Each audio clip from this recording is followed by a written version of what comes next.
Hello, and thanks for tuning in to another episode of The Director's Cut, brought to you by the Directors Guild of America, featuring today's top directors sharing behind-the-scenes stories of their latest films and insights into the craft of directing. The Director's Cut is now available on Spotify, so please take a second to subscribe to our podcast on Spotify, iTunes, or wherever you get your podcasts.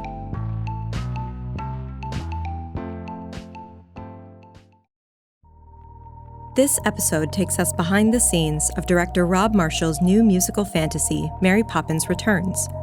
Drawn from the Mary Poppins stories by P.L. Travers, the film takes place in Depression-era London during the 1930s, where the adult Jane and Michael Banks find themselves in need of Mary Poppins' magical abilities once again, after the family suffers a devastating loss. In addition to Mary Poppins Returns, Mr. Marshall's credits include the feature films Into the Woods, Pirates of the Caribbean on Stranger Tides, 9, Memoirs of a Geisha, and the television special The Kennedy Center Honors, a celebration of the performing arts.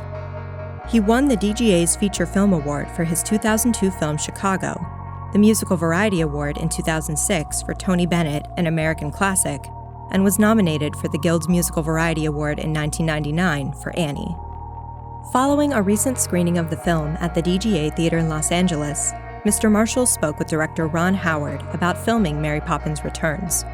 During their conversation, Mr. Marshall discusses the pressure of directing both the beloved classic and the first film he saw as a child, knowing when and when not to reference the original Mary Poppins film, and why creating a 2D animation sequence was the hardest thing he's ever done.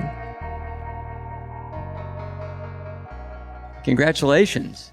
I'm just overwhelmed that Ron's here. I just sort of freaked out that you're here, Ron, because I just love your work so much. Well, I'm a fan, and we've bumped into each other here and there, so this is going to be our first real conversation.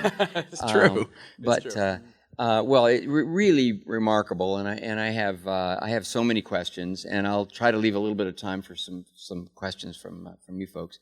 But this is an original musical, and have you ever done? You've staged in theater. You've staged an original, right? Yes, exactly. But I guess there's La La Land, but the ambition, the level of achievement here was this something that they went to you about, or was it your idea, or how did it? Well, it was an interesting combination of things.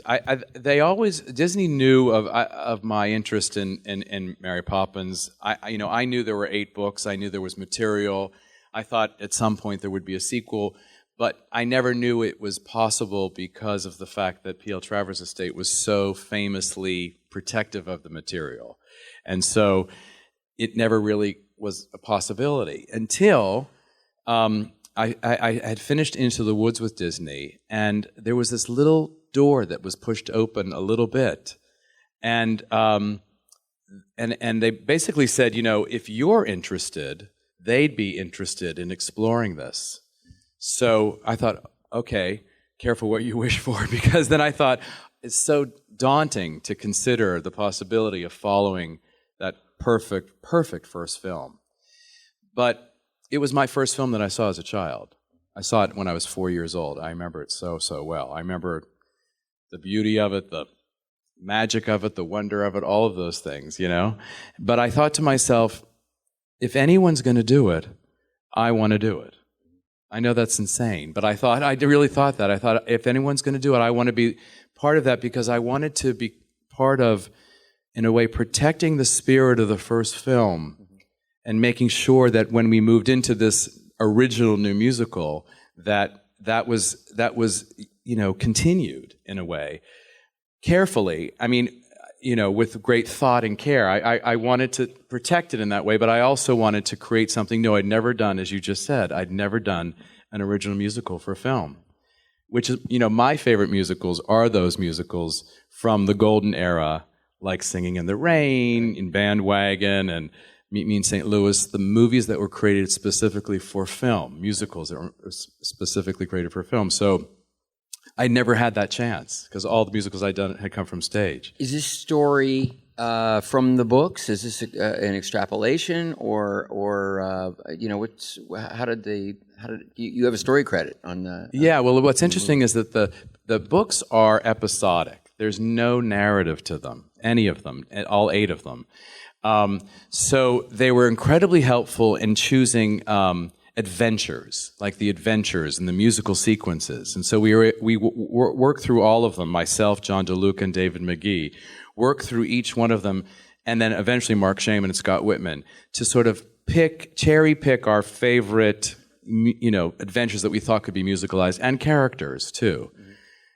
So that's what was there. But what wasn't there was any kind of narrative or story at all.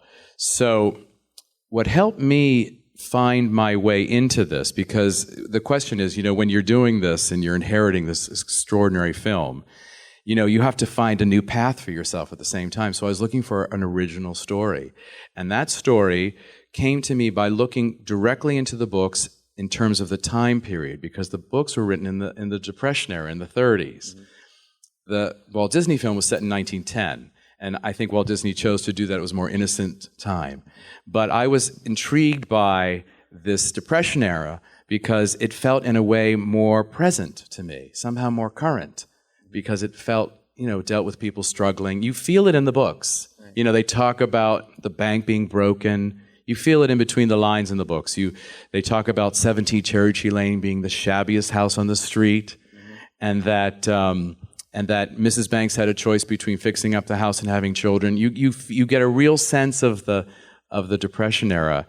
And so I thought, well, we could do that. And then I realized that if we use 1910 as the beginning of the story, and now we're in the 30s, Jane and Michael would be grown up, and what happened to them? So that's how it's sort of evolved. Fantastic cast, and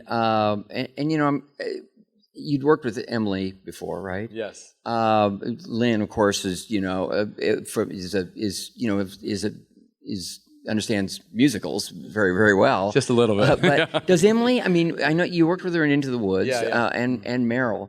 Are they sort of actors first, and it so happens that they can sing and perform, or do they have that in their background? Yes, I mean, I love working with actors that in a way are new to musicals, because I'm less interested in the sort of the vocal gymnastics. I'm much more interested in the character being filled by a great actor who can sing. Like Ronnie Howard in Music Man. Okay? Because how beautiful was your work in that? It was so, because you were a real kid. I will say, I thought about you. Because when I cast our kids, I was looking for real kids. Real kids, not showbiz kids. And I love that. I think it's so important. You have to, and film is so different than stage, where it's sort of somewhat artificial, and I've obviously come from theater.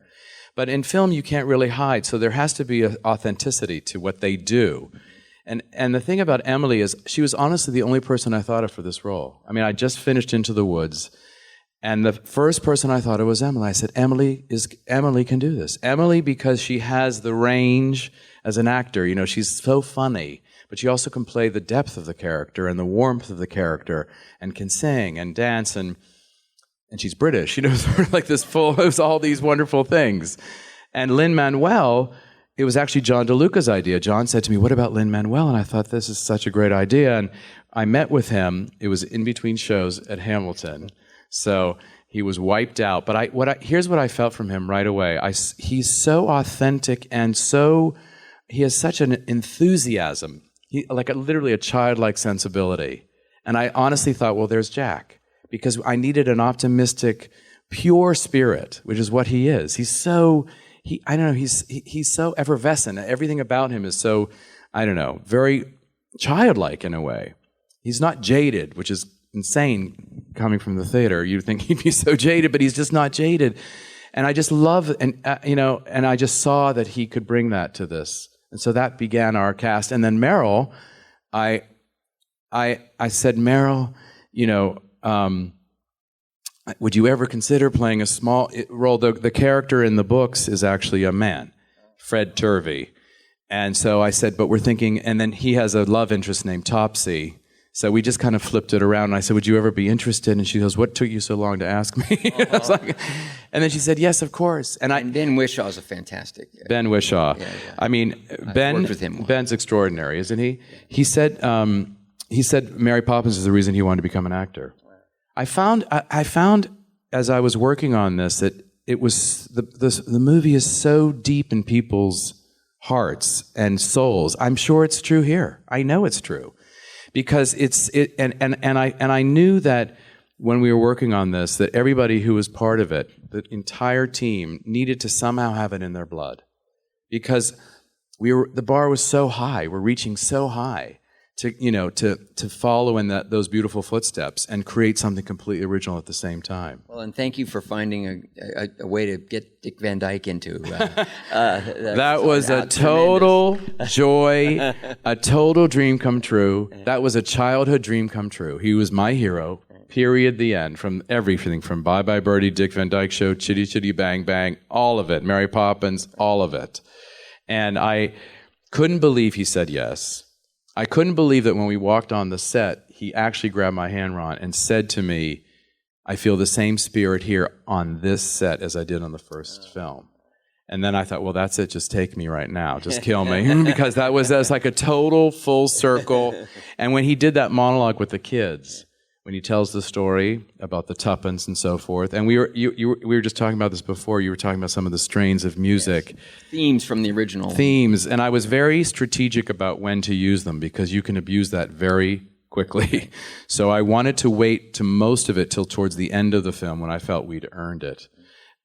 But I felt he's talking about the tuppence and the bird lady and so forth, and I thought, well, here's the moment to play Feed the Birds, just very subtly underneath him. So I'm hearing Feed the Birds because I like having music on the set. So I'm hearing Feed the Birds and I'm watching Dick deliver this and I lost it. I just lost it and I couldn't yell cut. I couldn't do anything. It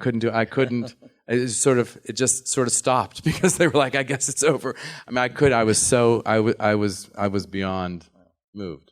Well, it's amazing. The degree of difficulty on this movie is mind blowing. I mean, I was watching and I was thinking, well, you've done a bit of this, and you've done a bit of that, and you've made very ambitious films, and yet suddenly there's this huge animation sequence, and how did you find working with the animators? Well, it was the hardest thing I've ever done, because it's such a combination of challenges. I think I challenged myself in a way by saying I wanted to have hand-drawn animation, 2D animation in this film because I thought it was so important to the DNA of Mary Poppins.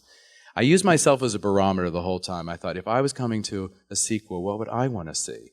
And I would feel cheated if I didn't see a hand-drawn animation sequence.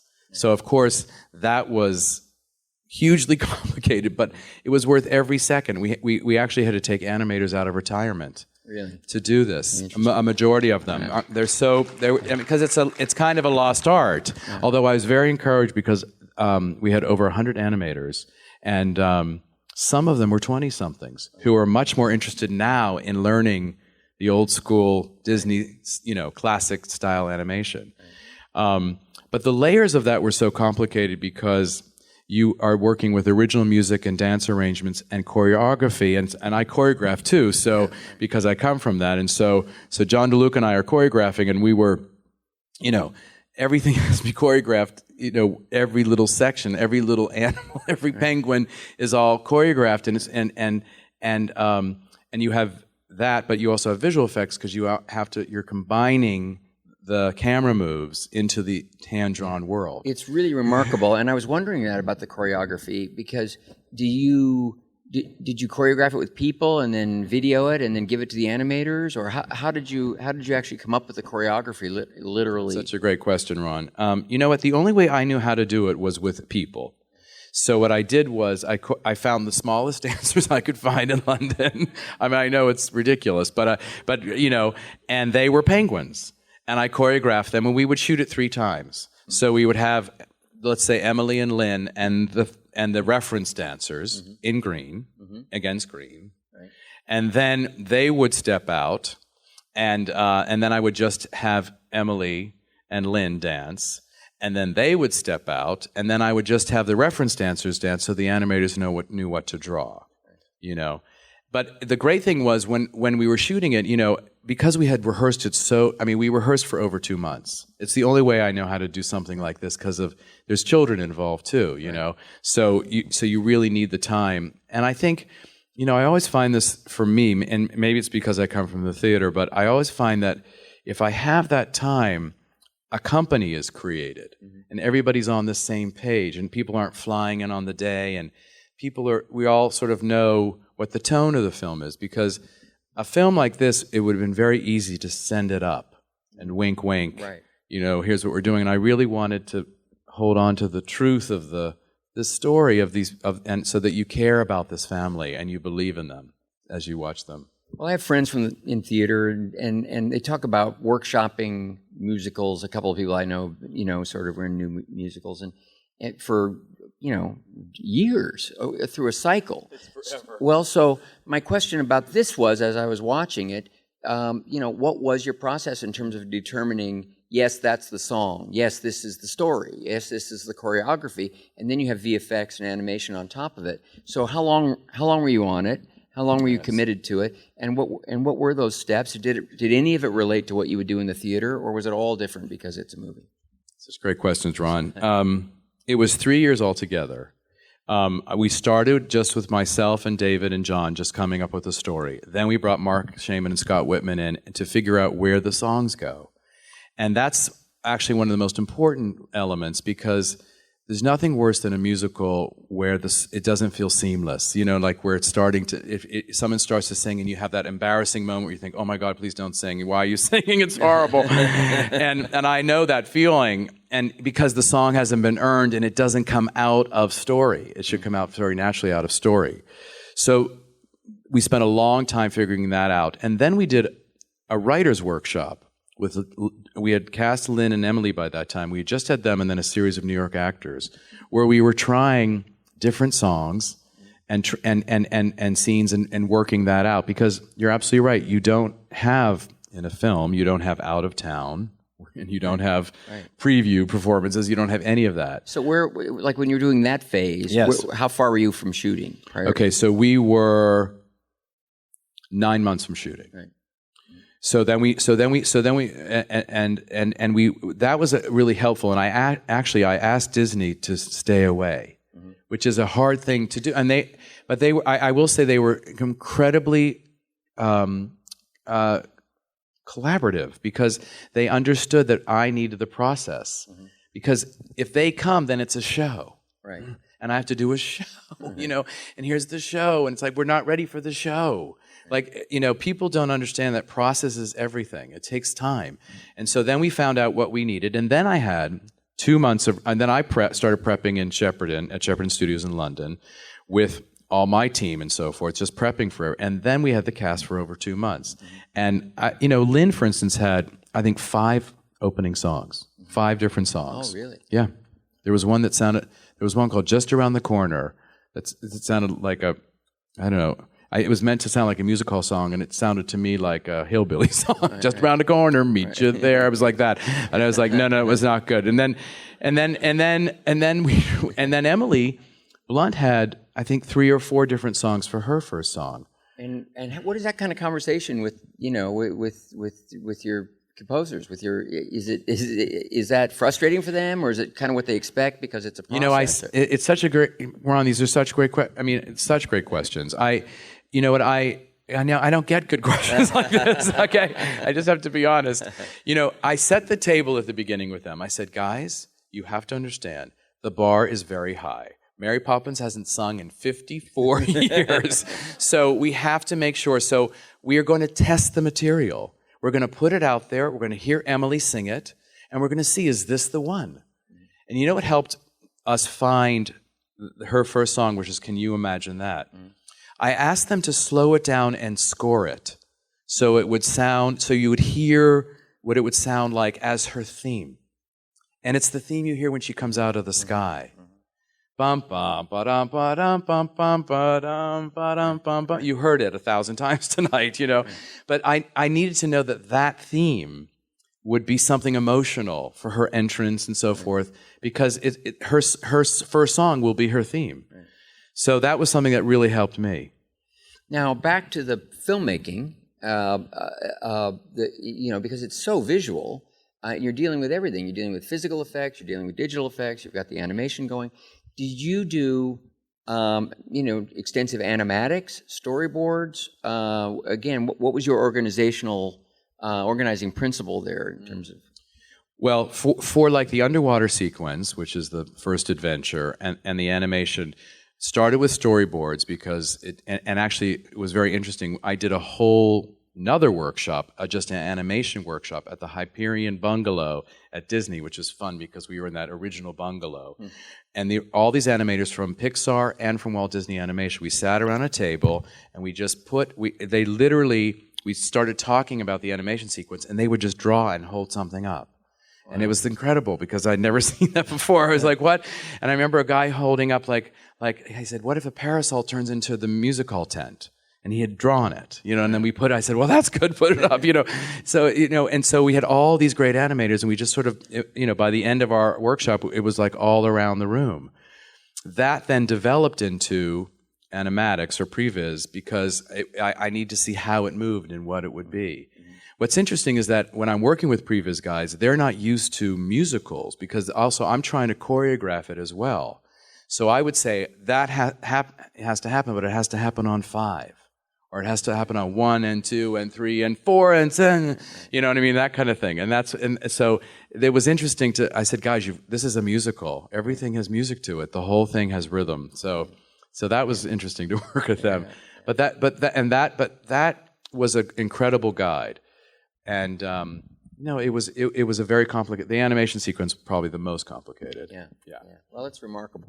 Well, we have about 10 minutes left, and I just thought maybe I'd open it up for some questions. Go ahead.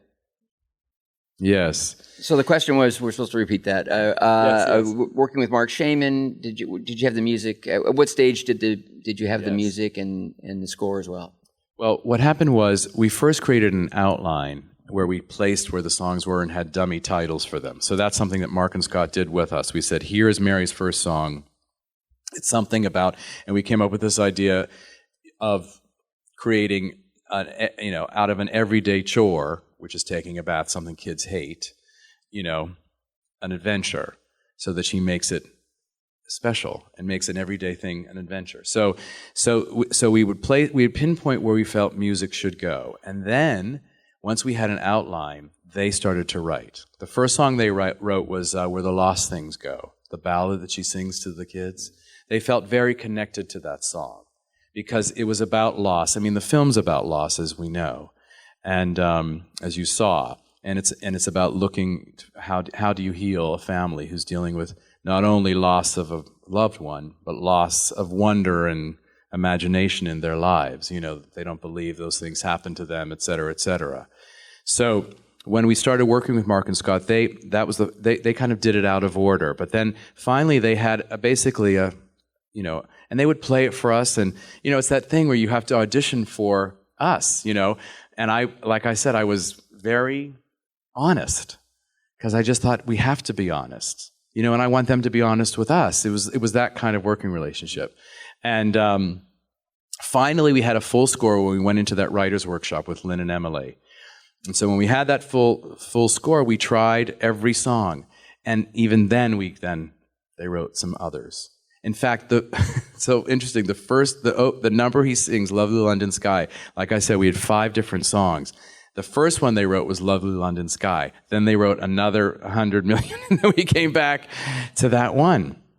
But it was testing the material. And how about score? Did they have ideas about, in other words, did you know where, certain themes were going to play out? And did you have that in your mind? Yes. Well, luckily, Mark writes scores for film. Right. So like that, he comes from that. So that was so helpful to have him score the film because we're using, the way you do it is in a musical, you use the themes from the songs. Right. Those are their themes. So it's all woven together. So that was a dream. In advance, you would sometimes know that there's this isn't a song, but this is. And I asked him actually. He kind of looked at me cross-eyed, but I said, you know what? I'd love you to record some score and orchestrate some score so I could have it on the set to shoot to. I just think it's helpful to have music if you can. It's so unusual, but yes. I felt like it was I had a feeling that you must have done that because again, it's just it feels like it's so of a piece, and yet again back to the degree of difficulty on this and making it something that cohesive to me is really remarkable. Thank you, Ron. Thank you, Ron. Another question back here. Well, so the question is, he's a choreographer on this. So how do they work as a team in the choreography? Well, it's interesting, something like Triple Life Fantastic, as an ex-dancer, I was so desperate to do a big production number that's athletic for guys. Like, that was so exciting for me, something I would have been in probably at 19, I don't know what, 80-something. But, so that was so exciting to do. John DeLuca, who's my partner, is the same thing. He comes from dance too. So this was something, that we've choreographed everything since Chicago together. So it's a well-oiled machine. In fact, also the people that I worked with as associate choreographers, like Joey Peasy, Tara Nicole, I've worked with them forever. I mean, it's, what it's like, I don't know if you even know this reference, but the Arthur Freed unit at MGM, it's our little mini Arthur Freed unit, because they used to do musical after musical after musical. And I just do one every 4 or 5 years. But, it's that kind of thing. And so it's a well-oiled machine. And there's a lot to take care of, because you're dealing with principal actors, you're dealing with dancers, you're dealing with bikers, parkour bikers, incredible, and children. So there's a lot to work on layers in terms of choreography. So it's very helpful to have more, a lot of hands on deck. I thought the BMX parkour bikers that was a great idea. Well, that was fun. To use that element. We just were using all the elements from the Learys, the lamplighters. They use bikes, they use lampposts, of course, and those great sticks where they light the lamps with. Yeah. Time for 2 more questions. Oh, wow. Wow. You're saying like my hero, Stanley Donen, This honestly, I first of all, I will say thank you for saying what you said about feeling like a child, because that honestly is the message of the film. To be able to look at life through a child's eyes, and I know it was my guiding force making this entire movie. I felt it's something I needed now, in this current climate of our lives. I just felt like we needed to have that injection of hope and a childlike sensibility in our lives of some joy. So that was really important for me. And I will say, when you mentioned Stanley Donen,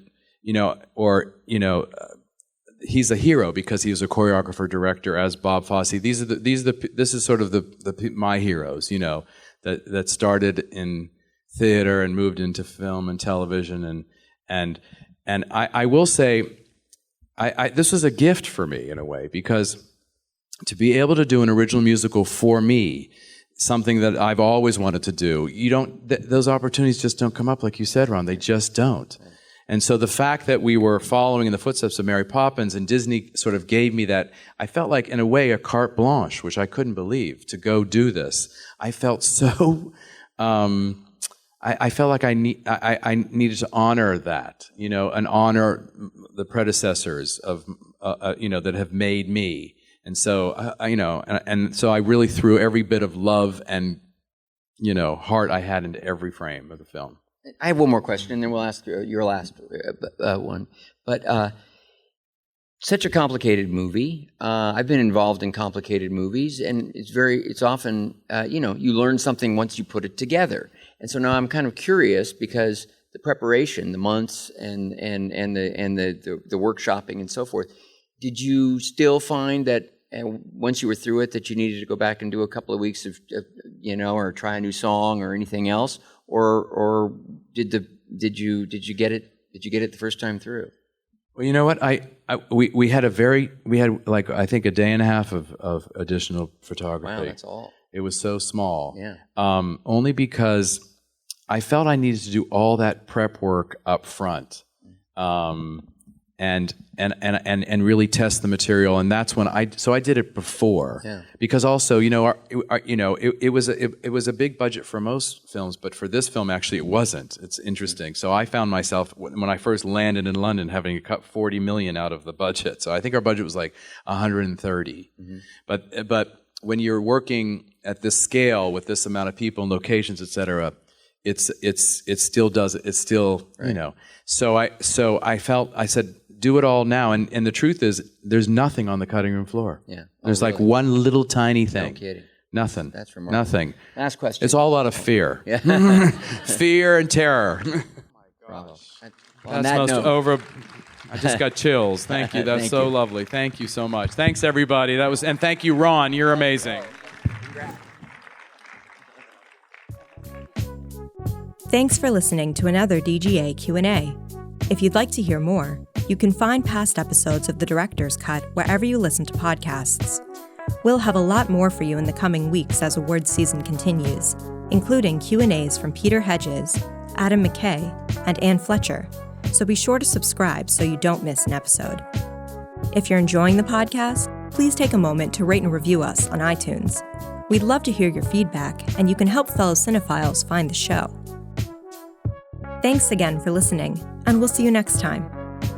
This podcast is produced by the Directors Guild of America. Music is by Dan Wally.